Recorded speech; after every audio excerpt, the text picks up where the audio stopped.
The night had settled over Chicago like a heavy blanket. Rain tapped softly against the windows, and the streets shimmered beneath the glow of traffic lights.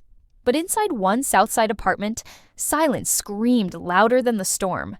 Kevin sat, frozen on the edge of the couch, his phone still lit with the last message from Jake. "Meet me at Safe Harbor. Don't tell anyone. It's serious." Safe Harbor wasn't just a place. It was the nickname for an old community center near the edge of the block, long abandoned, once a shelter for runaway teens. No one went there anymore. Not unless they had something to hide. Kevin slipped on his hoodie and stepped into the night. Earlier that day, things had seemed normal, or as normal as they could be. Papa had returned to town for a short visit, and Emmett was busy trying to open his second restaurant location. Keisha was focused on balancing her work and being a mom, while Douda, well, he was back too, quieter than usual, but his presence still sent a chill through everyone he passed. The streets were uneasy, rumors were flying. Someone was missing, someone important. Jemma. She hadn't been seen in 2 days, and her phone was dead. Jake had been avoiding everyone, even Papa, which wasn't like him. He looked scared, shaken. That message to Kevin wasn't just a request. It was a call for help. Safe Harbor stood like a forgotten ghost, its front gate rusted and slightly open. Kevin's footsteps echoed on the cracked concrete as he walked in. The storm had followed him, wind howling through the broken windows. Inside, the darkness wrapped around him like a coat. "Jake!" he called out. No answer. He stepped deeper inside. His phone flashlight cut a narrow path through the gloom. Suddenly, a faint sound. Someone breathing hard. Then a creak. "Kev." Jake's voice was hoarse, almost a whisper. He stepped out from behind a collapsed door, his eyes wild. "We don't have much time. They're watching everything. They know where we live. They know who we talk to."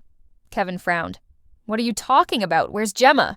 Jake swallowed hard, then looked down. "They took her. I saw it happen." Kevin's blood turned to ice. Jake explained. Quickly, nervously. A group connected to Douda, maybe even answering to someone bigger, had been watching Jemma. She'd been digging into something.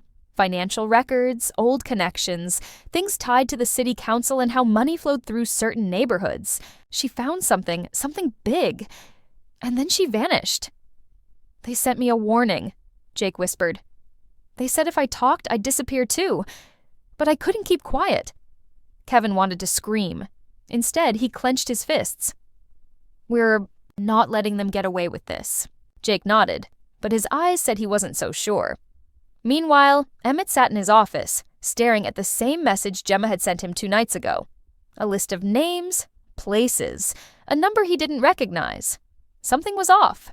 He picked up the phone and made a call, not to the police, but to Trig.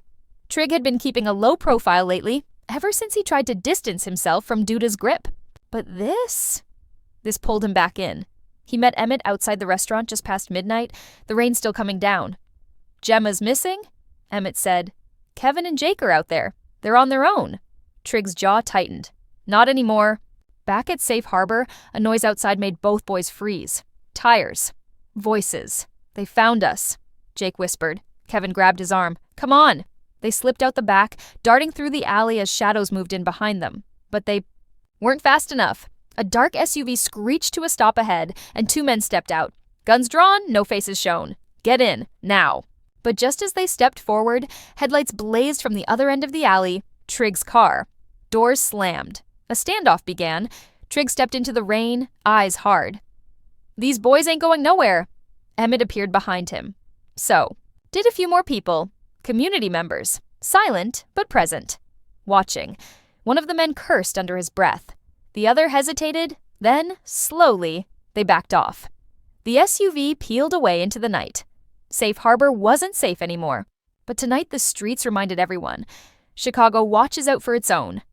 Later that night, inside Trig's place, Jake finally exhaled.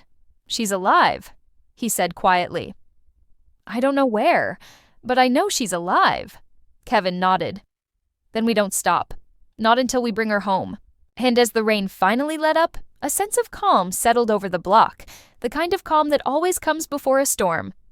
Thanks for joining this episode of The Chase, Season 7, Episode 5, Safe Harbor. Secrets are rising, alliances are forming, and danger is closing in.